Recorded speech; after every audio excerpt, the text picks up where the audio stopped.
Hello, Mathnasium families. It is Jennifer here, and Dave and I were talking recently about how there's some recurring conversations we've had over the last 13 years with families and with students, and it might be nice to create a video and on some of these topics so that we can share with all the families.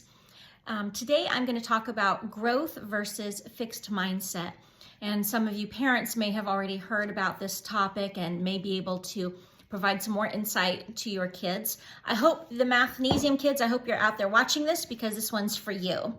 I would like to start with something I said for most of my life. And that thing I said for most of my life is, I'm bad at sports.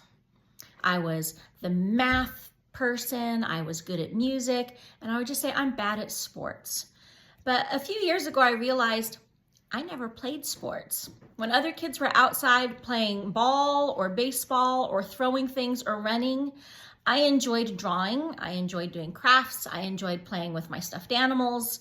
So I didn't do sports. It wasn't that I was inherently bad at them, I just never practiced them. So the fact that I'm bad at sports really has nothing to do with the innate qualities that I was born with. And realizing that is the difference between a growth and a fixed mindset.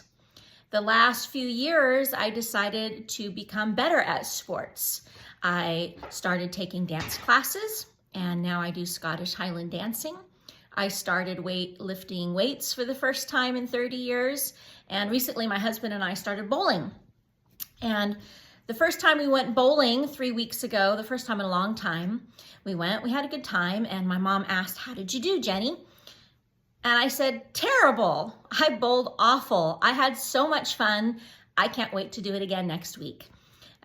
Because I realize that I just need to practice, and being bad at something doesn't mean it's bad forever. So if you have a growth mindset, you have the belief that with learning and with practice, you can improve your abilities. And people who have a fixed mindset think that they're just kind of stuck with the way they are and there's not much they can do to control it. Big thing to remember is we grow by doing hard things. And what are hard things? It's whatever is hard for you. If I find that it's hard to lift 5 pounds, if it's hard for me, that's hard enough. What's hard for someone else might be lifting 300 pounds. So hard is just relative. The way we can learn growth mindset, parents, if you can encourage your children to ask questions, you can reward them for perseverance, for effort, for showing grit, and model it.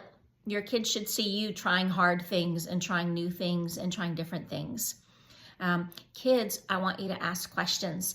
We hire instructors, we hire and train instructors, and on rare occasions, I will encounter someone who never has any questions. They're learning all these new things, they're learning how Mathnasium works, we're training them on how to teach kids, they're practicing out on the floor and working with kids, and I ask them, what questions do you have? And they don't have any. I actually find that very concerning. If you don't have questions, I wonder, are you really thinking? Are you using your brain? Or are you just going through the motions and checking off boxes? People who ask questions, I find, are the smartest people because they're really engaged and they're really thinking. So please do that. The other thing you can do is make sure you're doing hard things.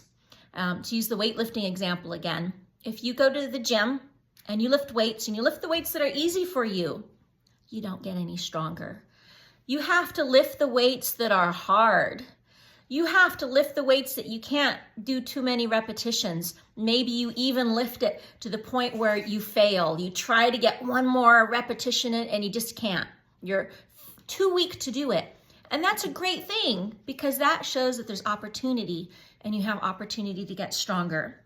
So next time you come to Mathnasium, I want you to believe that you can get even better than you are.